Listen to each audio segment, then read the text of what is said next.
बिस्मिल्लाहिर्रहमानिर्रहीम अस्सलाम वालेकुम। د څو ورځو نه په سوشل میډیا باندې د عمران خان د تصویران ډیر زیات وایرل دي. د دې نه یو ټرند جوړ شوی دی. دا تصویران څنګه مخې ته رااله؟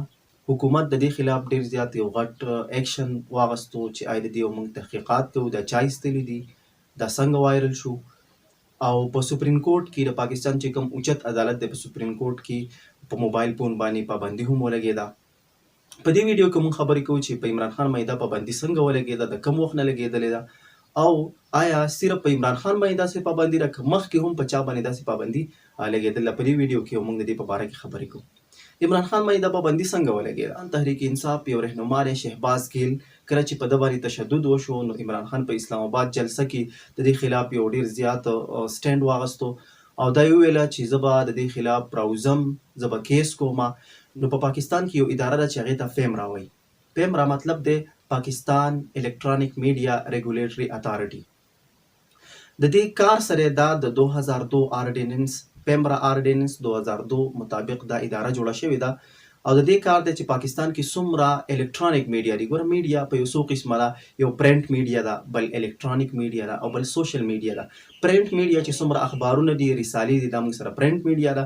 الکترونیک میډیا چې څومره ټي وي چینلز دي لکه جیو نیوز دی، آر واي دی وغیره. او دغه شانتي سوشل میډیا کې فیسبوک، انسټاګرام، ټویټر، یوټیوب وغیره دا دي. پاکستان کې چې څومره الکترونیک میډیا دي، چې څومره چینلې دي، ټي وي چینلې دي، نو دا پیمرا د دغه چینلو د دې نگرانی کوي. نو پیمرا دا حکم وکړو، دا حکم یې جاری کو چې یاره عمران خان د ریاست خلاف خبرې کړلي او په ده باندې دي پابندي ولګي. ټي وي چینلز چې څومره ټي ویګان دي هغه به د عمران خان تقریر نه نشر کوي. د اسلام آباد د تقریر ډېرو ټي وي چینلز هغه لایو نشر کړه.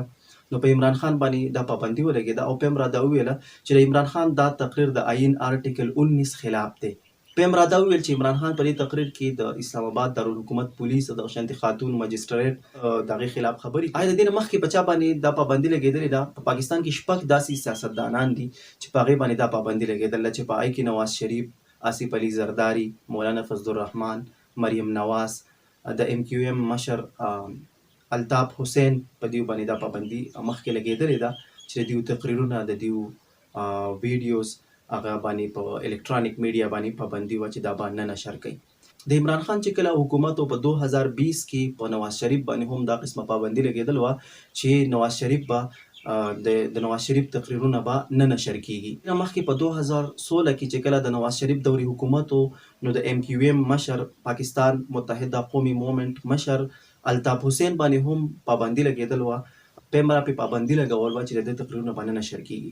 دغه شانتي په 2019 کې د پاکستان پیپلز پارټۍ مشر آصف علي زرداري باندې هم پابندي لګېدل وه. پیمرا په پابندي لګولې وه چې د آصف علي زرداري انټرویوز دا به نه نشر کیږي. نو د دې نه علاوه مولانا فضل الرحمن، مریم نواز باندې هم داسې پابندیانې لګېدلي.